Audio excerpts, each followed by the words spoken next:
future for ourselves and our school. Thank you.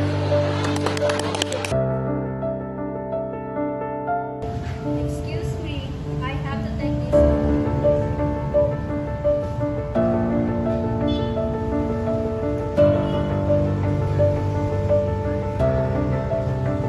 Excuse me, I will take all of you now. Kailangan sa... Yes, ma'am. Discuss. One of the private parts of this building is a city down.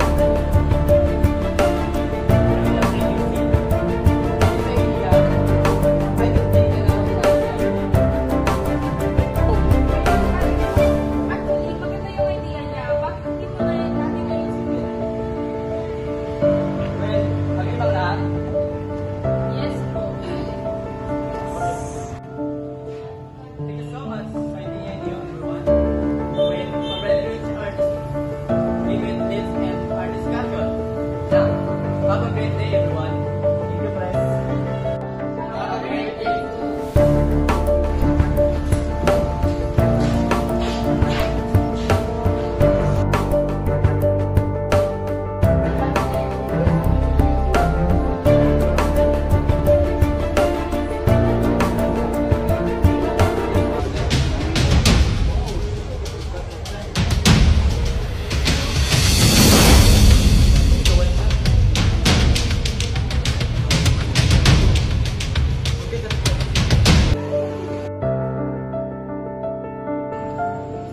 I'm glad that you implemented your plan so well. Ma'am, it's me, Velasco. Good morning. Nagagawa naman ang techniques na tapos ng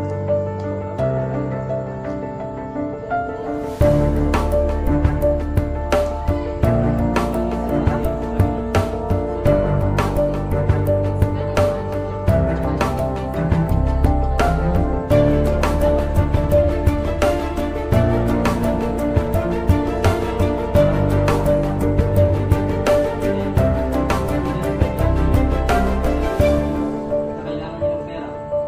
students and teachers who truly need him. Well, tawagan ako.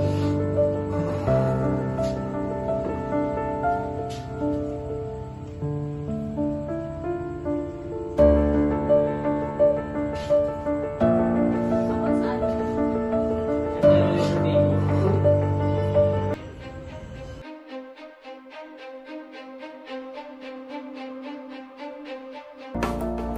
Oy, guys, Mas daw na vice principal wala. Oh my goodness! It's legendary. What's your name? Yung ano yung sa pasawan, treasure daw. I can't believe it. Or yung pang-ano talaga. Masarap talaga yun.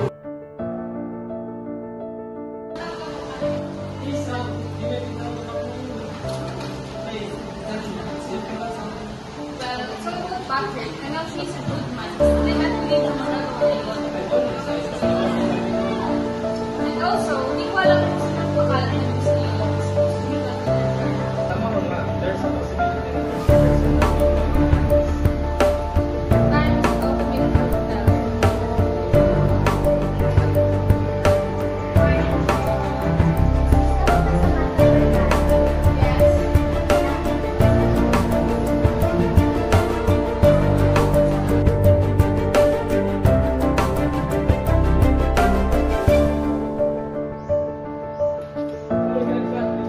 ayos ka lang ba?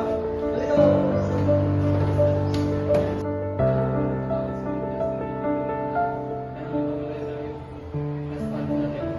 Sorry, may ginagawa lang ako.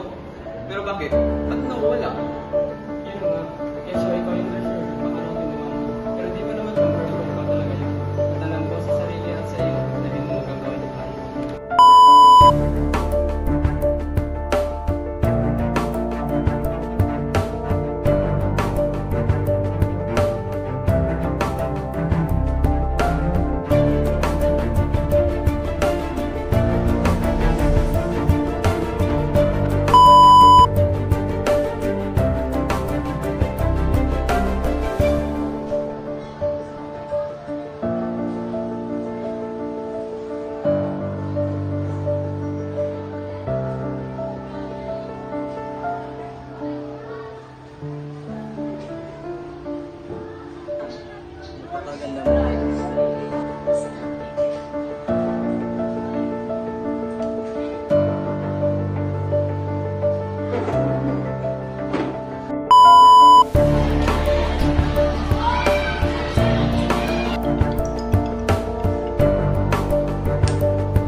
Good morning, ma'am.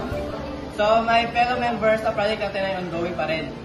Dahil sa past natin, malagang project na ito dahil ako ang gumawa. Kaya, Good morning, Ma'am Jam.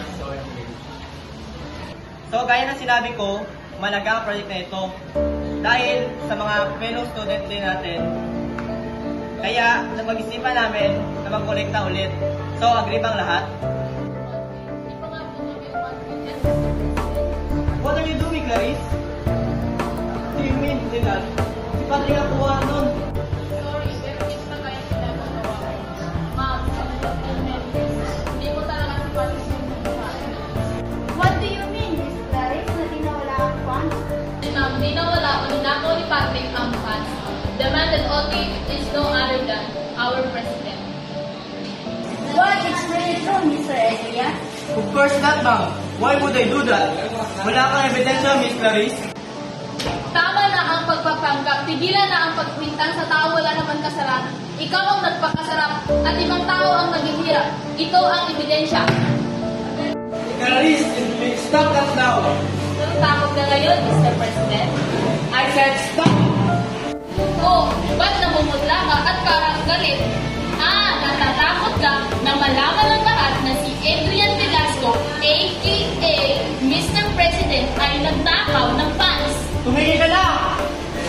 Dahil sa nangyari ito, hindi na pwedeng manatili si Mr. Velasco bilang President. Ma'am, no! Hindi pwede ito. Ma'am, please, wag po. Since lahat ng project ay ideas mo pala, and I really appreciate that.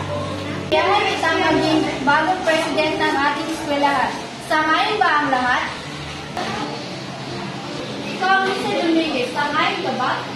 Sa ngalan ko, para sa akin na maging school president ng ating school, sumasangayon ko ako at pinapangako kong pagbubutihin ang pagserbisyo sa paralang ito.